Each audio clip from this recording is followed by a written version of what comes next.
Hello, this is the Ramblings of an Indisciplined Mind podcast for Saturday, August 20th, 2016. As of this recording, Sierra is still missing. So it's Feedback Saturday, and I've got a few pieces of feedback here, so let's get into it. The first one comes on episode 570, which is where I was talking about gender swapping movies. And Gary writes, I think this is just a fad, but like you, I hope it is a transition to more original movies with female leads. I think in our current era of political correctness, everyone has to be equal. Remaking a movie with a specific demographic filling the original roles is just bad business. I also believe that it tells that demographic that they would be accepted better if the movie is already a hit. I like that point. Although a little different, the same could be said about remaking a movie and then changing the ethnicity of the characters.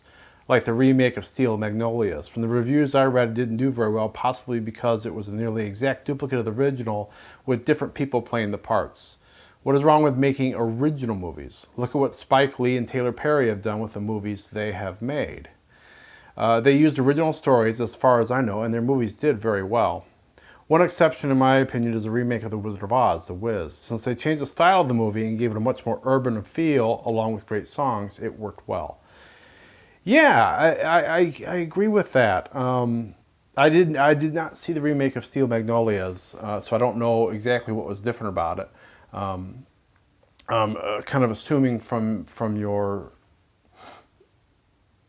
post that it was largely African American actors and actresses, but I don't know.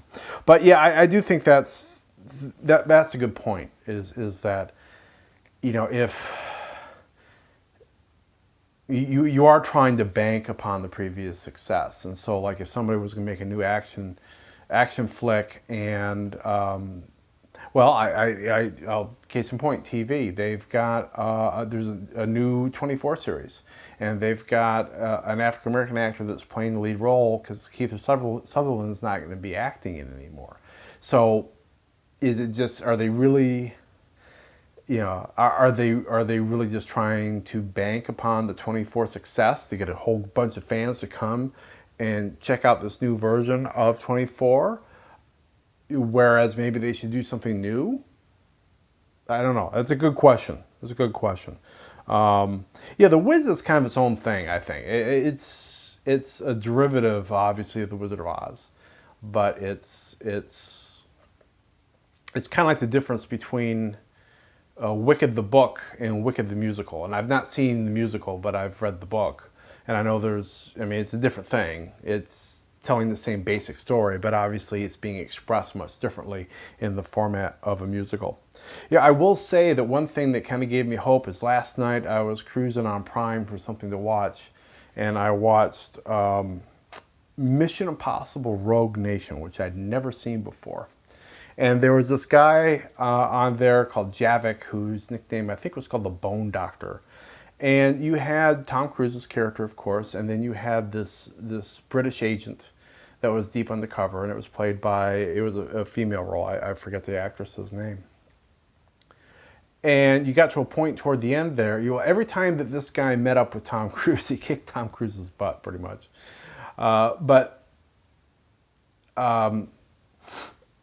It got to the point toward the end there where she and this Javik guy were fighting each other with knives. And it was cool because, she won the fight. She did it on her own. It wasn't because of a lucky break. It was through skill. And Tom Cruise didn't come in and finish the job for her. I mean, he wasn't even, logistically speaking, he wasn't even anywhere near where they were, and it all went down without him being in the room, and then she showed up back where he was. So that was kind of cool to see a good female lead like that, and they gave her a good fight scene, and her character got to prevail without help from anybody, without a lucky whatever. So that was kind of cool. Let's see. The next comment was from episode 569, WordPress Ho! Gary says, it looks like I may be joining you on WordPress. I tried to get my offline editor to link up to my blogger.com account, but it just didn't want to do it. I'll be trying out the WordPress offline editor and see if that works any better. Yeah, I don't use offline editors. I don't know, is there advantage to that? Obviously, you can work on it offline. But beyond that, I don't know. Yeah, you have to let me know if there's like some advantage to that, Gary, that I'm not aware of as far as why to use an offline editor. Let's see. No Man's Sky, episode 571.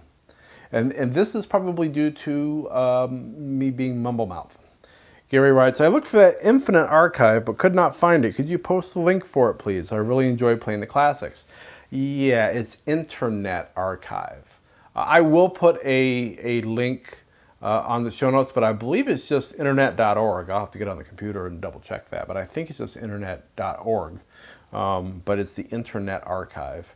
As I said, I will include a link.